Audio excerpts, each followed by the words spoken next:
It's Tom and Todd's Face Off on WRKO.com.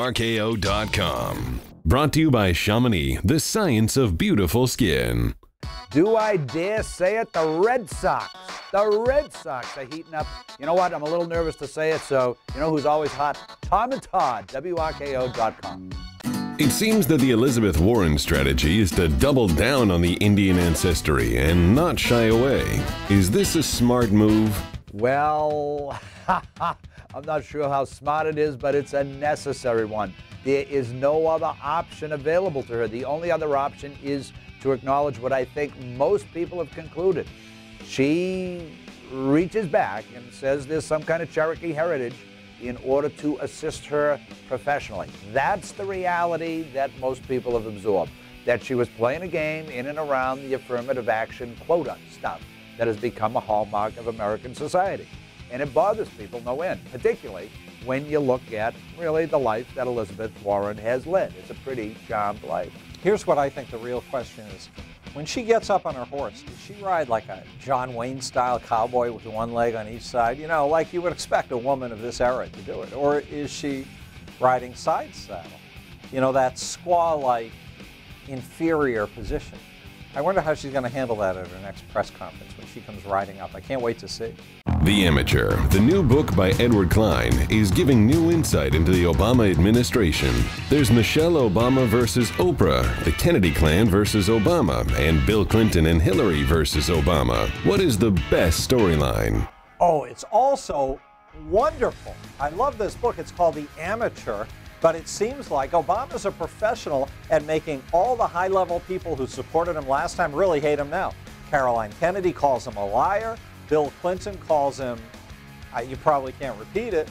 And Oprah, well, she's been pushed aside by Michelle, who doesn't want fat people around when she's trying to do healthy eating campaigns. What could be more delightful than all the love flowing around the Obamas? What has been remarkable is to see Todd read an excerpt, an excerpt every single morning, and he goes into fantastic fits of glee as he watches kind of one revelation after another. One revelation after another of Barack Obama. And it's coming from an author who used to edit the New York Times Magazine. This guy's he can't be attacked by liberals. They just have to take it at face value. The Caroline Kennedy piece, though, is awesome. It just is. You know, Oprah and Michelle, everyone talks about, you know, women, you know, and the cat fight that occurs when they're jealous. This Caroline Kennedy one, oh my Lord, I don't think she likes the president too much. Oh, tell them what pissed her off.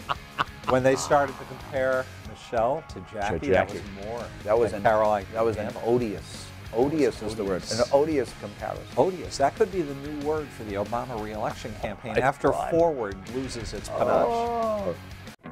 Representative Ron Paul said Monday he will not compete in Republican primaries in any of the states that have not yet voted, according to the Washington Times. Is it time for Ron Paul to step aside and stop causing trouble? I don't know how much trouble Ron Paul is causing, and no, it's not time for him to step aside. Why? Because he raises some critically important points. I disagree with him on a couple of things, but some critically important points.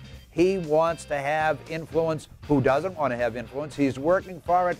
No problem. Keep going, Ron Paul. I know a lot of his fans don't like the way I'm dismissive of Ron Paul as a serious candidate. They don't like you in general, though. But in terms of policy, oh yeah, he can shape this. Who asks Elmer Fudd to step aside? I mean, come on, it's just inappropriate. You respect your elders, and whatever he wants to do is fine with me. Plus, as Tom said, he's got a good message.